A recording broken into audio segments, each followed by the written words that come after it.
white-backed vultures, and the bird that's just come to join Cedric here is called Cassius. Cassius is he's actually 4 years old this year, and he's flying with his younger brother, who's called Clay. So we've got Cassius and Clay. You can probably see what we've done there. And these are white-backed vultures. Now, as their name suggests, they do have a white back of feathers, but only when they're adults. So it takes about 5 or 6 years for them to become full plumage as an adult. And you can see this lovely white rump when they take off. So they're still youngsters, basically.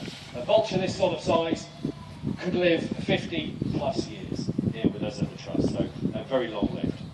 The classic jungle book vulture, we tend to class these as, so the big, long, bald-headed neck. And that is for a very good reason, and we're going to demonstrate this now. This buffalo carcass here is the perfect meal for a vulture. And they use these long, bald-headed necks to get right inside that carcass to feed on all the available food. So they won't waste anything. They're top sort of dustmen, basically. They're the dustmen of the countryside. And vultures will attract each other as well. So you can see, we've actually been joined by another vulture now. This bird here is called Fagin. Fagin is a slightly different species of vulture. He's what's known as a hooded vulture. And hooded vultures are, well, they're one of the smallest vultures in Africa, and they're normally one of the last birds to feed. Because the big, incredible. So the big guys will feed first, and then the smaller vultures will just have to wait their turn. And that's very important. You know, they need to wait their turn, because if not, they'll get beaten up. They'll get beaten up by the big guys. So there's this very strict hierarchy when it comes to vultures feeding, and they're an incredibly social animal, which is what I love about vultures, really. And they've learned, and this is very clever, they've learned to use each other to find food. So they live together, they search for food in one sitting. So it's a big problem. So we're doing lots of things to try and solve this. We're fighting a bit of a losing battle, but we're doing whatever we can to try and help vultures out, because they really do need our help. And they are the dustmen of the countryside. So one thing from you visiting here is to go away loving vultures, because they're really important for the animal kingdom, and we do everything we can to try and help them out. Okay, now that was the final flight from Cassius. We do love vultures. Vultures are an incredible way of clearing up basically anything that dies out there. They are the top scavengers of the bird of prey world. And Cedric's having to juggle vultures now. But weather plays a huge part in how birds of prey live out in Africa. And it can cause all sorts of different ways of birds of prey living and surviving. And vultures are normally the first birds to feed off a carcass. But then other birds of prey will follow vultures as well. You know? Because kites, like these yellow-billed kites, are insect feeders. And they've learned that insects will be fleeing from the smoke of a bushfire. And that is a good, easy picking for a kite. And so kites, just like vultures, will hang around in big numbers, following bushfires, which will sometimes burn for days and days and days, sometimes weeks. And they can get good, easy pickings of insects, which is really clever, isn't it? How they've learned to use that way of living. All the way in there. Not very good at landing. Fantastic. We've got the yellow-billed kite still flying for England. Here in the meerkat, we can just about see in and amongst the African bushfire. And folks, I'm really pleased to say that was Wings of Africa. Thank you very much for watching.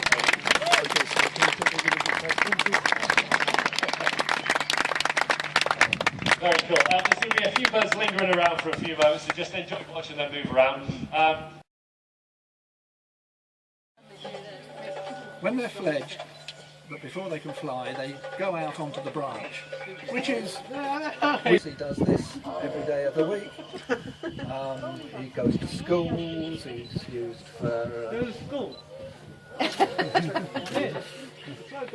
How long can he live? He will live till, or could live in here till 20. What's your name? His name is Troy. Very comfortable there. Yeah. There's very little of him really. He's all feather. He's just a flying duvet. He's weighing in today at about 11 or 12 ounces. Oh, is that all? That's all. We watched an interesting program the other day explaining how an owl can turn its head so far with it. Yes, lots of people think they can actually go through 360 degrees. They can't. No. 270. It's further than us. Oh, much further than us, but then they've got twice as many vertebrae in their neck as well. Yeah. Very but they can't move their eyes in their eye sockets. Oh. Because whereas our eye is a ball and can move around in the socket, theirs is cone shaped. And the eyes actually take up about 75% of the skull space. So there's not a lot of room for brain in there, so the wise old owl thing is a bit of a fallacy. But to make up for that, as I say, they can turn their head through 270 degrees, which gives them the full 360 field of vision.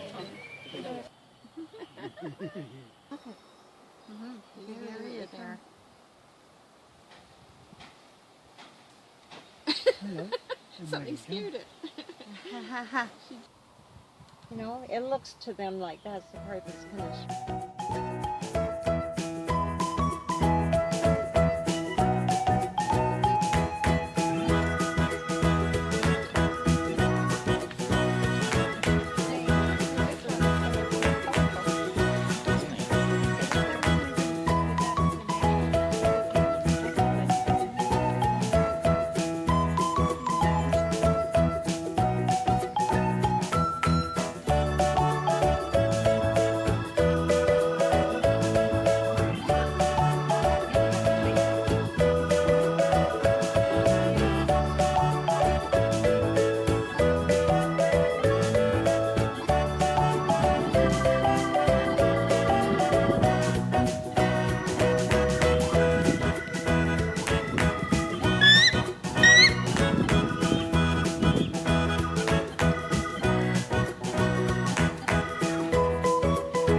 The markings are really pretty.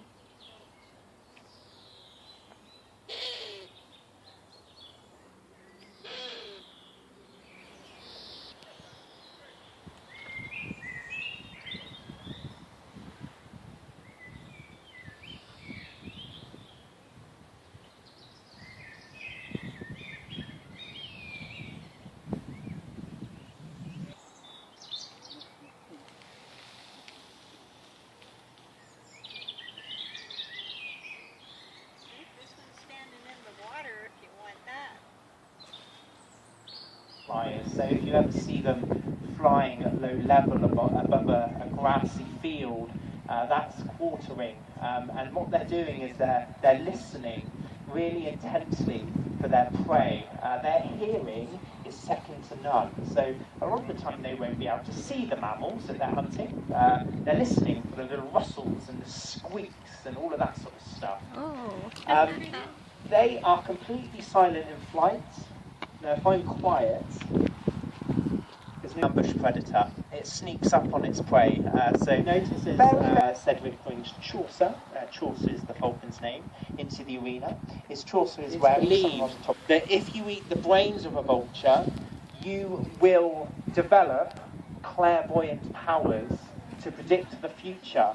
A lot of native Africans believe that when vultures sleep, they dream where the carcasses are, but it's not true. Vultures just have amazing eyesight, so that once they go up on the soar, and once they go up really, really high, they can just scan the African landscape and scan the lowfound or the savannas looking for their prey. They're really cool. They're really groovy. We'll try and leave nobody untouched by one of our vultures today. Black kites. Black kites and other species of kite and scavengers would follow a vulture around. Wherever there's a vulture, there's going to be other animals because they know that there's going to be food on offer. So we're sort of just trying to fill the sky with birds for you next door. I've been talking for a little bit of time now, so I'm going to be quiet. We'll play a piece of music for you, just so let's just watch them all fly. It's okay. It's a bit gusty today. It's a little bit windy, but it actually makes the perfect flying conditions for one of these birds. It is, forgive the pun, but it is the perfect conditions to fly a kite today. Let's see what happens. He needs the whole team above his head for this to stand any chance of working. He's got him travelling in. Bides his time. Up we go, look at that! Wow. Very impressive. Very impressive. And what's really unusual today is we got a round of applause for the first attempt, because that was pretty special. What we usually met with is just this sort of lukewarm reception, a little bit of that was alright, but it was really good. 3 bits of food? Okay, if they do it, let's have a huge round of applause to send them all home. Okay Ben, take it away. He's got him coming in again. Can't peek too soon. Biding his time. Hanging above his head. He's in position. He's biding his moment, picking his opportunity. He's gone for it, look at that. Wow, 1, 2, 3. Very good. Very, very good.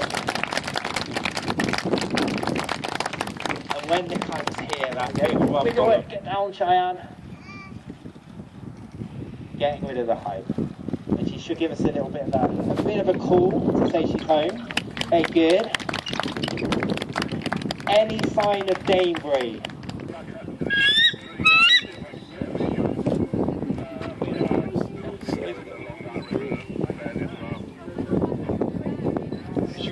She's about 20 years old, and she weighs about 9 pounds.